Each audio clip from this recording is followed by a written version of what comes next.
Bonjour à toutes et à tous, bienvenue dans le podcast de Paris Basketball On Air et dans le premier débrief de l'année 2023. Vous vous en doutez, celui-ci sera positif car oui, le Paris Basketball a battu ce qui ressemble à l'une de ses bêtes noires depuis que les deux équipes s'affrontent, Fos Provence Basket, un succès 65-72 des hommes de Will Weaver qui domine les Phocéens d'ailleurs pour la première fois depuis octobre 2019, ça fait très longtemps. Vous avez 4 défaites de suite contre Fos-sur-Mer, un succès extrêmement précieux. Et on va revenir dessus dans ce podcast avec Antoine, qui est avec moi. Salut Antoine. Salut Flavien, salut à tous. Je le disais donc pour démarrer, Paris qui a gagné. Paris qui a gagné un match très important, Paris qui avec 6 victoires pour 9 défaites. Fos qui est lanterne rouge avec 4 victoires. Antoine, voilà, on démarre sans plus tarder. On est là sur une victoire extrêmement précieuse pour la suite de la saison peut-être. Totalement. En plus, Paris avait bien terminé l'année 2022. Il fallait que le club, les hommes de Will Weaver, continuent sur cette bonne lancée et prennent de l'air sur la zone de relégation, puisque bon, on commençait à s'éloigner. Paris commençait à s'éloigner, mais on pouvait vite y retourner. Et c'était important d'aller gagner, tu l'as dit, contre une équipe bête noire qui réussissait très mal aux Parisiens les années précédentes. Même si l'équipe a changé cette année, enfin des deux côtés, c'est pas une confrontation facile d'aller jouer à Fos pour le Paris Basketball. Il fallait l'emporter et Paris l'a bien fait. Une très bonne façon de commencer cette nouvelle année. Voilà, on se rentre un peu plus dans le détail du match. Paris qui euh, entame vraiment la partie difficilement. Seulement, je crois, il y a 10 points d'avance à un moment pour Fos. Oui, un 14-4 très rapide. Voilà, c'est ça. Et ça se termine sur un 21-14 à la fin du premier quart-temps. Pareil qu'à la fin du premier quart-temps, a pris que 4 rebonds, alors que on l'a cité dans le podcast à demi-saison. On vous invite d'ailleurs à aller l'écouter. Pareil qui est la meilleure équipe au rebond de Betclic Elite, donc seulement 4 à la fin du premier quart-temps, c'est très peu. Et, euh, et puis qui a mis la machine en route assez violemment dans le deuxième quart-temps. Ça s'est ensuite un peu atténué, mais on a peut-être senti Paris en contrôle malgré un match très poussif, que ce soit du côté des Parisiens ou du côté de Fos-sur-Mer.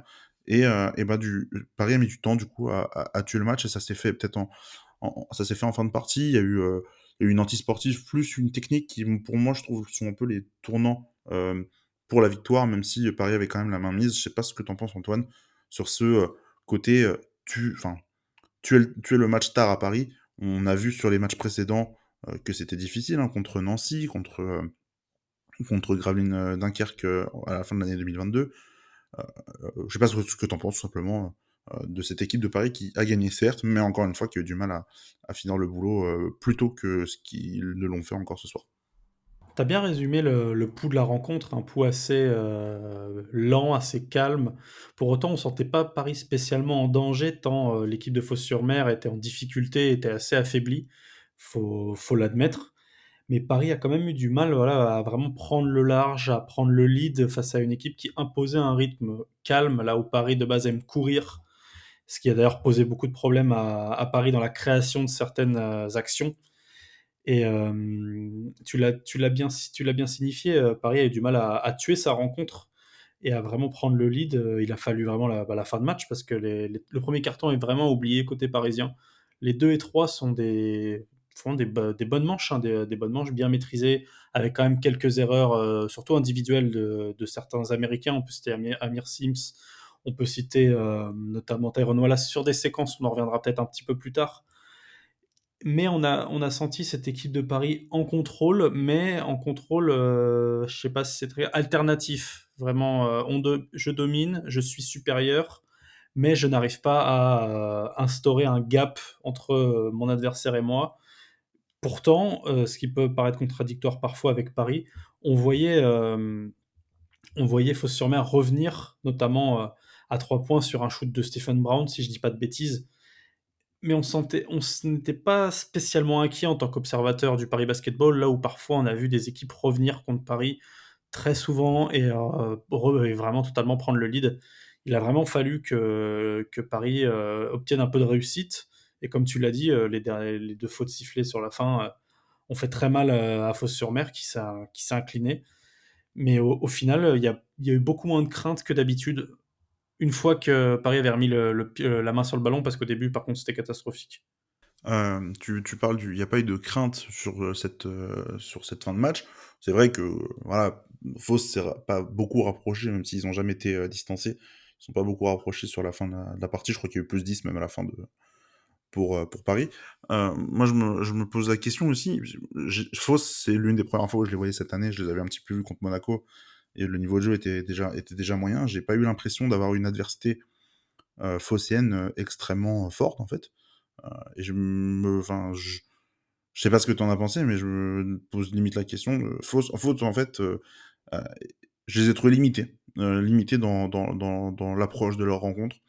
J'ai trouvé qu'ils ont beaucoup tenté de jouer sur la verticalité de leur équipe. En même temps, c'est normal parce qu'ils sont leurs principaux atouts sont là-dessus, mais que ça a pas du tout marché parce que, bah, tu joues contre une équipe, pareil, qui, veut jouer très vite certes, mais c'est surtout qui est extrêmement athlétique, extrêmement verticale, heu, notamment dans ta raquette. Et quand Jeremy Evans fait pas un match excellent, quand Kamagaté a fait un chantier à l'intérieur, on en reparlera plus tard, par exemple, ça a fait très mal. Je sais pas ce que toi, tu as ressenti un peu cette pas dire faiblesse, parce qu'on a pas envie non plus de taper trop fort sur Fos-sur-Mer et que c'est pas le but aujourd'hui, mais voilà, moi j'ai trouvé que l'adversité était quand même pas terrible du côté de Fos-Provence Basket.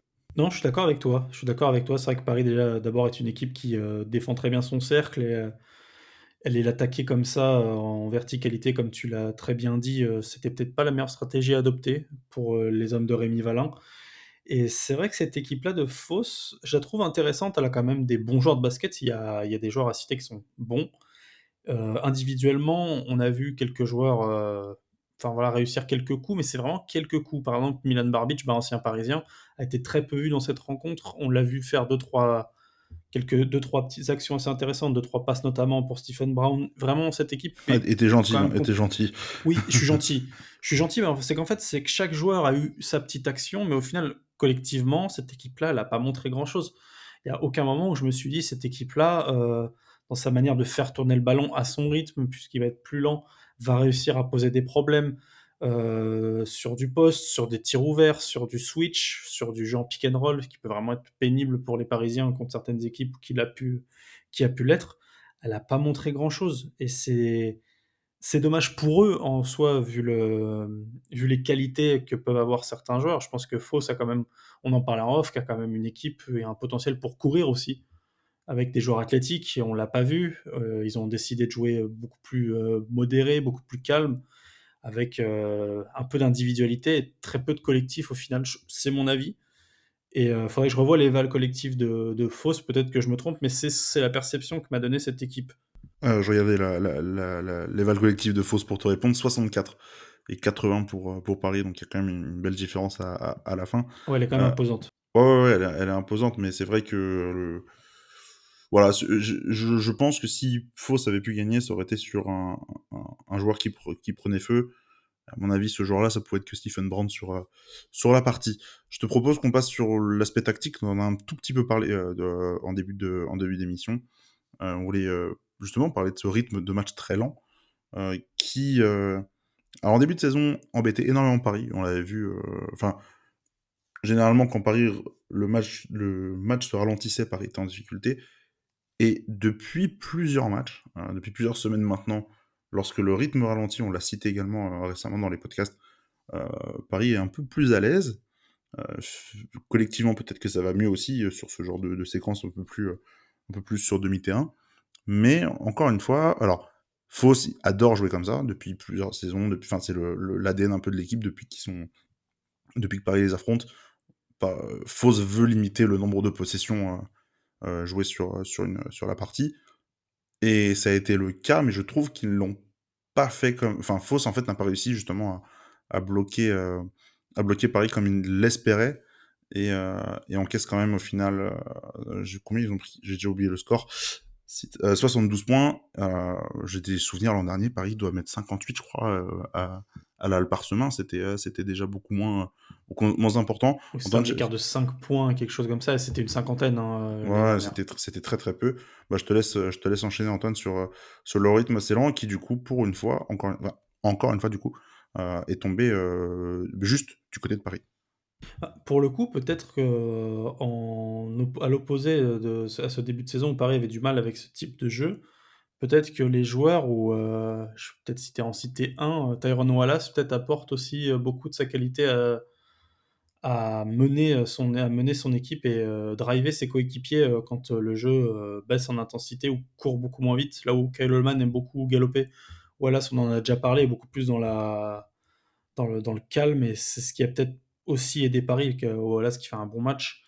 Et c'est vrai que ce rythme-là, il a quand même beaucoup embêté les Parisiens. On l'a vu, dans leur façon de faire tourner le ballon. On avait beaucoup de fautes bêtes ou des joueurs qui communiquaient mal dans leur choix de passe ou soit alors le porteur du ballon qui ne regardait pas où il passait la balle. Parce qu'on a vu quand même notamment Amir Sims perdre beaucoup de ballons, et se perdre dans cette espèce de rythme très calme, très lent, qui plaît pas forcément aux Parisiens, ou alors peut-être à deux trois comme je le disais. Pour autant, cette fois-ci, Paris est pas tombé dans le piège de Fausse comme ça a pu être le cas l'année dernière à 2 reprises, où Paris est totalement, tombé dedans. Il y a un espèce d'apprentissage du côté de Paris, du de l'adaptation en fait au jeu de l'adversaire. C'est ce que Will Weaver disait en début de saison, il voulait que les adversaires s'adaptent à son jeu et il se rend compte, peut-être que maintenant, il faut aussi s'adapter au jeu de l'adversaire et jouer son propre jeu, là où Paris se faisait battre avant contre d'autres équipes.